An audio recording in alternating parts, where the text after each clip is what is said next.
ECOWAS, but reject their opponent's plan, which would allow President Faure Gnassingbé to run for a third term. The crisis resolution process is at a standstill.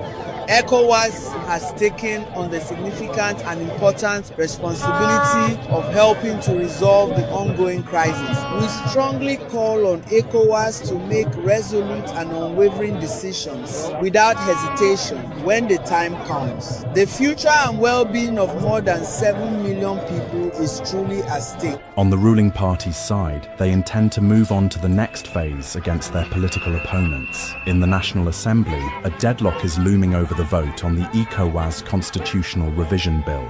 As for the protesters, they intend to continue their movement until their demands are met. The flames of resistance have finally reached Lomé. It began at dawn, not with gunfire, but with footsteps.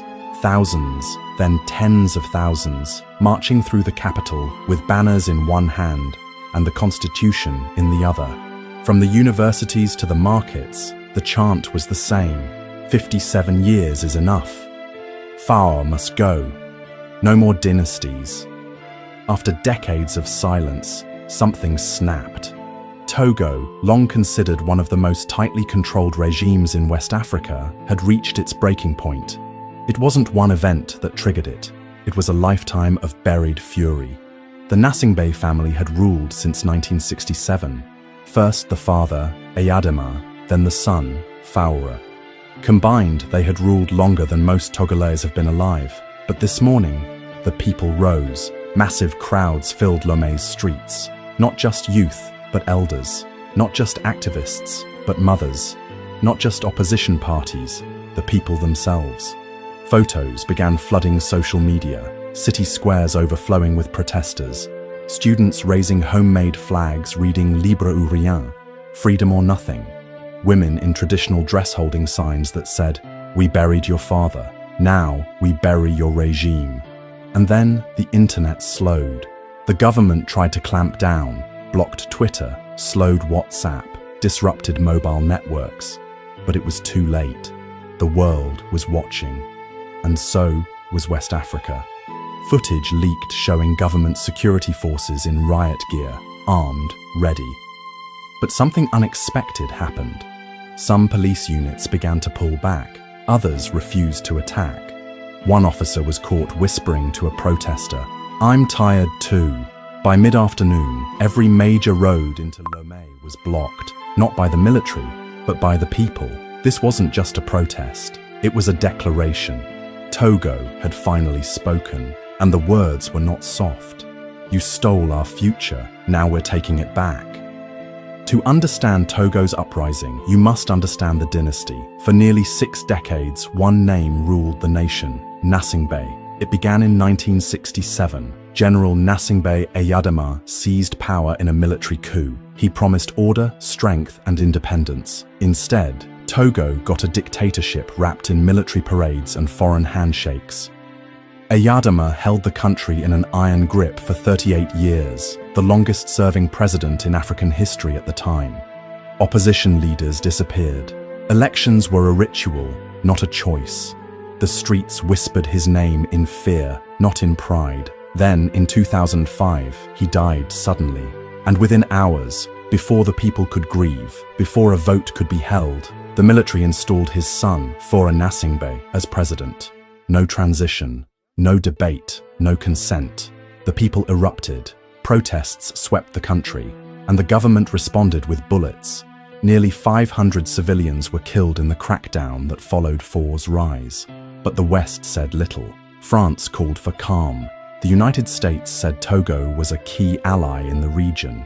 And so, the dynasty survived. Faure's rule became a smoother version of his father's. Polished speeches, global investment forums, smiling handshakes with Macron.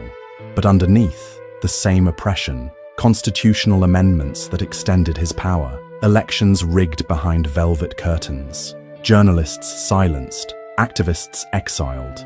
For 19 years, Faure ruled with a quiet fist, never loud, but always firm, until now. Now, the silence is broken. Now, the people remember. Now, the dynasty faces something it hasn't in 57 years, a nation that no longer fears it. As one elder told a reporter, "His father stole our youth, four will not steal our children's future." And with each passing hour, more voices rise to say, "The crown was never yours, and now we're taking it back." Sometimes, it only takes a spark, and in Togo, that spark was a leak. Late at night, a classified government memo made its way onto Telegram. It wasn't just a rumor, it wasn't a fake, it was a bombshell. The document revealed that President Faure Gnassingbé, already in power for nearly 2 decades, was preparing a constitutional revision, one that could erase term limits entirely, one that would allow him to stay in power until 2033 or longer. The people were stunned, then they were angry, then they stood up. Because they remembered 2019, when the constitution had already been quietly changed to restart the clock on Faure's terms. They remembered the promises of modernization, transition, economic stability, and they remembered nothing changed. This time, it was different. The youth refused to be fooled again. Social media exploded with screenshots of the memo. Voice notes spread like wildfire. This isn't a president, this is a king in a suit, and kings must fall. Within 24 hours, protest calls swept through every campus, market, and mosque. Every family had a story. A cousin jailed, a job lost, a village ignored. And in every voice, there was one common thread: enough is enough. The opposition parties tried to calm things, calling for dialogue. But the people had moved past dialogue. They had waited for 57 years. They weren't asking anymore. It wasn't just politics. It was personal. A young protester screamed into a megaphone, "We are not your children. We are not your slaves. We are the generation that will end this dynasty." The streets answered in one thunderous voice, "Togo debout! Togo, rise up!" The trigger had been pulled, and now the regime was running out of time. Because this wasn't just protest, this was a countdown. This time, it wasn't the politicians who led the charge. It wasn't the elites or the opposition parties. It was the youth. They came in waves, not just with anger, but with strategy. Students, artists, young vendors, tech workers. Not armed, but organized. Encrypted group chats became command centers. Twitter threads turned into protest maps. Street slogans became national chants. We were born under dictatorship. We refuse to die in it. In Lomé, thousands of young people stormed the streets, wrapped in the flag, faces uncovered, shouting Faure's name not in fear, but in defiance. They blocked roads with school desks and overturned taxis. They shut down intersections with sheer numbers. Some carried signs that read, "This is not rebellion, this is remembrance." Because for them, this wasn't just about the leaked document. It was about growing up in silence, watching parents whisper at dinner tables, watching elections feel like theatre, watching dreams crushed by a name they didn't choose, but were born under. One girl, just 17, looked straight into a camera and said, "My father feared Eyadema. My brother feared Faure. I fear no one." Online, videos of youth-led protests went viral across Africa. Other countries watched in awe. Togo is standing. Are we next? Asked a Malian blogger. In the chaos, something beautiful formed. Students protecting elders in the crowd. Young women organizing water stations for protesters. Techies jamming surveillance signals to protect organizers. It was more than protest. It was a movement, agile, fearless, and relentless. And as night fell, they refused to go home. They lit fires, not in destruction, but in declaration. "We are the future," they sang, "and we are here now." The regime underestimated them, but what Faure Gnassingbé didn't realize was this. The youth of Togo were not born to inherit fear, they were born to end it. The regime finally struck back. Just after sunrise, the sound of sirens echoed through Lomé. Riot trucks rolled in. Lines of armed police and gendarmes marched toward the crowds. Their orders were clear.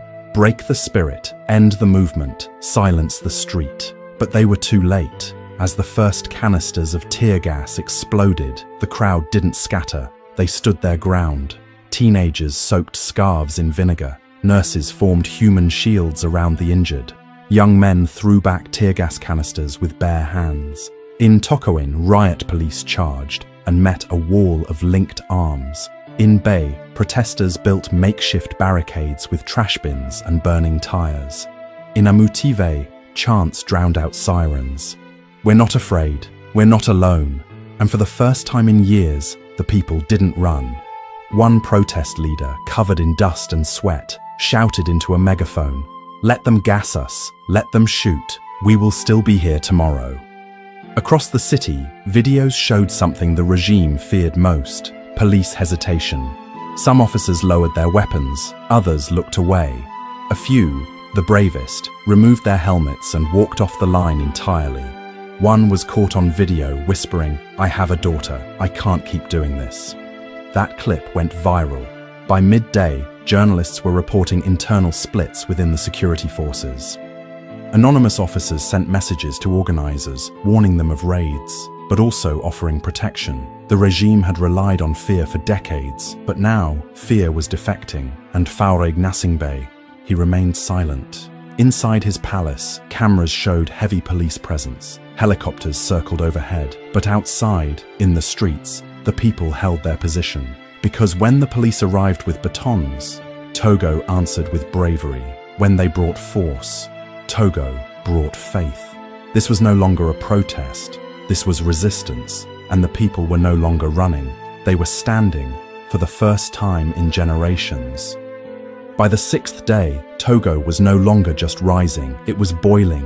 The protests had spread far beyond Lomé. Cities once considered quiet, Sokode, Kara, Atakpame, were now rumbling with unrest. Roads were blocked, schools shut down, government offices deserted. The regime tried to maintain calm, but everyone knew the truth. The country was slipping from their hands. Whispers came out of the military barracks. Some soldiers had been refusing orders. Others locked their weapons in the armory and disappeared into the crowd. One audio message, recorded in secret, leaked to the public. "We signed up to defend the nation, not one man's throne." It spread like wildfire. And suddenly, the people weren't just fighting for freedom, they believed they might actually win. In Lomé, government ministers were seen leaving buildings with escorts. The national TV station reduced its programming. And inside the presidential compound, silence. Faure Gnassingbé had not spoken. Not to the nation, not to the press, not even to his own people. Instead, sources say he was holding closed-door emergency meetings with French advisors and regional intelligence officers. But time was running out. Every hour, the crowds grew. Every hour, more uniforms disappeared from the street. Every hour, the chant got louder. "He will fall! He will fall!" The opposition parties tried to catch up, but the people were no longer listening to speeches. They were listening to each other. One elderly man stood before a courthouse in Lomé and declared, "I've seen 4 coups, I've seen 3 constitutions, but I've never seen the people like this. This is not rebellion. This is a rebirth." Togo wasn't asking anymore. Togo was demanding. And as the capital held its breath, one truth hung in the air. The regime was not fighting to govern. It was fighting to survive. After nearly a week of silence, the nation waited. Speculation filled the streets. Was Faure on a plane to Paris? Was the army still loyal? Would he resign?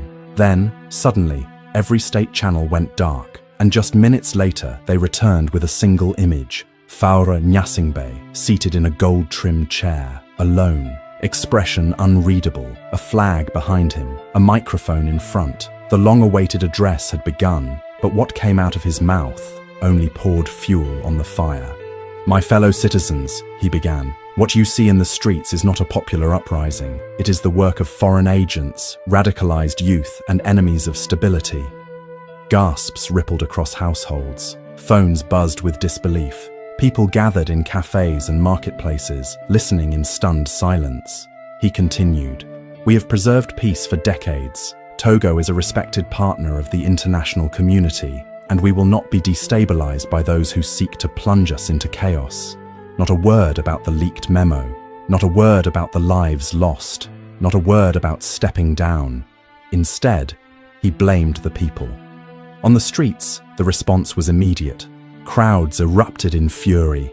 Chants turned into roars. You lied for 57 years. You won't lie one more day. Foreign agents didn't starve us. You did. Even longtime supporters of the regime were silent.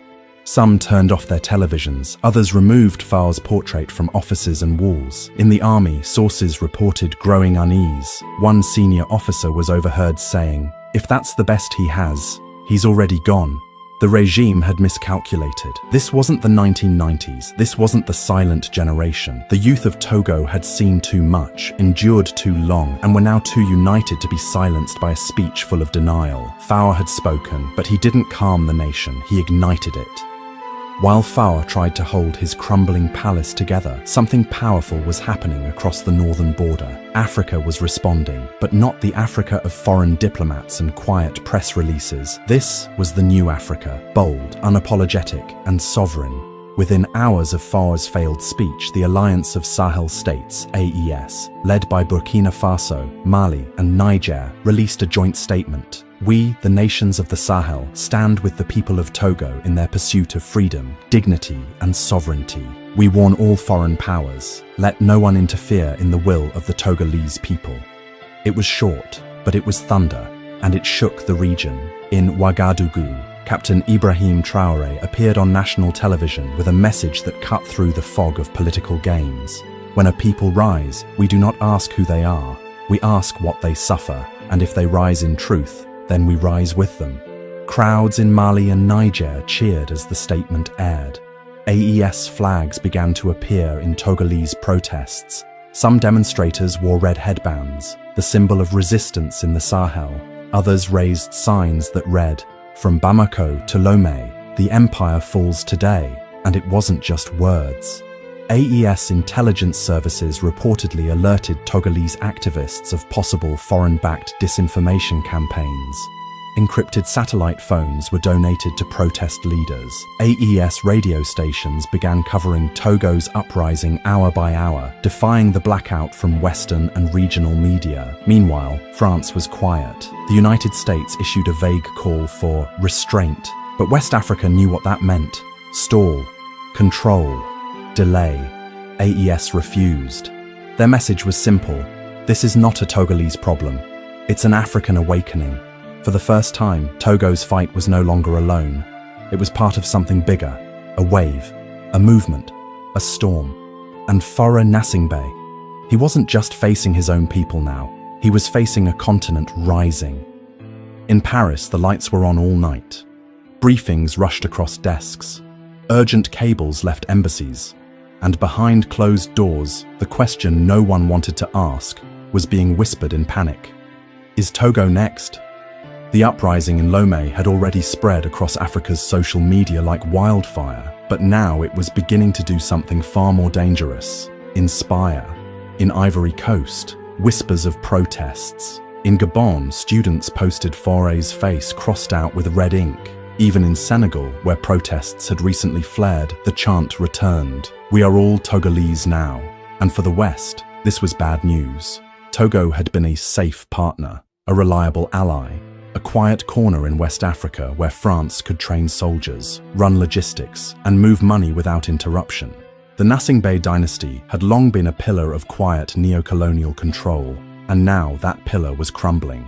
Inside the Élysée Palace, French intelligence warned that AES support for the protests could destabilize France's long-term interests in the region. One leaked memo read, "If Togo falls to popular revolt, the dominoes accelerate." Meanwhile, in Washington, the State Department issued a bland statement: "We urge all sides to remain calm and respect democratic principles." But privately, US advisors were watching AES with growing suspicion. Burkina Faso, Mali, Niger, now rallying around Togo. That wasn't just defiance, that was contagion. And worse, they weren't doing it through UN speeches or backdoor deals. They were doing it openly, unapologetically, and with receipts. The West's usual levers, aid threats, IMF pressure, embassy whispers, weren't working, because the people didn't want deals. They wanted dignity, and now even fear had failed. A French journalist